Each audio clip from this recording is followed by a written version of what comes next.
যিনি আছে আমার ভিতরে, যিনি তাকার জন্য আমার মূল্য আছে, তিনি সকলের ভিতরেই তো আছে, সকলের ভিতর। আর যিনি যতক্ষণ পর্যন্ত আমার এই অন্তরে থাকবে, আমার সংসারে মূল্য আছে। আর যিনি উড়াল দিয়ে আমার এই কাঁচা ত্যাগ করে চলে যাবে, এই কাঁচার আর কোনো মূল্য নাই। কাঁচার মূল্য ততক্ষণ যতক্ষণ ভিতরে পাখি থাকে। কাঁচাটা দেখতে অনেক সুন্দর, তাই না মা? সুন্দর না মা? অনেক সুন্দর। কতক্ষণ সুন্দর গো মা এই পাখিটা যতক্ষণ থাকবে। দেখবে মা, উড়াল দিয়ে চলে গেলে আর কোনো মূল্য নাই, আর কোনো মূল্য নাই।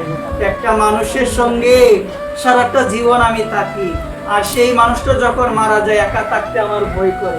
এতদিন করে নাই কেন রে মা? করে নাই কেন? পাখি ছিল, এখন আমার ভয় করে, এখন আমার ভয় করে। তুই একটাবার ভেবে দেখো, এই পাখি যদি উড়াল দিয়ে একবার চলে যায়, আমি যতই ডাকি না কেন পাখি আমার আর হৃদয়ে আসবে না। এই সময়টা বেশি দিন দূরে নয়, এই সময়টা মা বেশি দিন দূরে নয়। একদিন সবাইকে রেখে এই মায়াময় সংসার, ছেলে মেয়ে এত আপন আপনি ভাবে, কেউ যাবে না, কেউ আপনার সাথে যাবে না। সবাইকে রেখে আপনাকে চলে যেতে হলো ওই ভবপারে। সেদিন না অসহায় হয়ে যাবেন যদি আমার নিতাই আপনার কাছে না থাকে। ওই কারণে দিন অন্তে একবার যদি বলো, সেদিনও বলেছিলাম, নিতাই তুমি বিনে আমার বান্ধব, নিতাই তুমি বিনে আমার আপন আর কেউ নাই। যদি সারাটা জীবন নিতাইকে ডাকো, দেখবে সেদিনটা যে আনন্দের হবে, ওই আনন্দ কোনো যুগে ছিল না।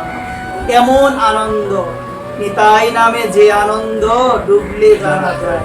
যে একবার বলে হা নিতাই, সেই তো পরম আনন্দে ডুবে যায়। এখানে সকলের চরণে নিবেদন, যে কোনো কিছু করতে গেলে আগে ধ্বনি তো দেওয়া হয় না। ধ্বনির মধ্যে কার নামটা থাকে গো? নিতাই নাম। নিতাই গৌর সীতানাথ প্রেমানন্দে হরি হরি বলো।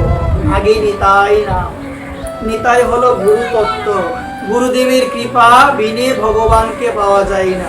যেমন গতকাল গেল বলরামের আবির্ভাব তিথি, এটা আমরা অনেকেই জানি না। বলরামের আবির্ভাব তিথি, ওই বলরামের বাহন কি জানো মা? লাঙ্গল। লাঙ্গল দিয়ে কি করা হয় গো মা? হাল চাষ করা হয়। কেন? হাল চাষ না করলে ফসল ভালো হবে না।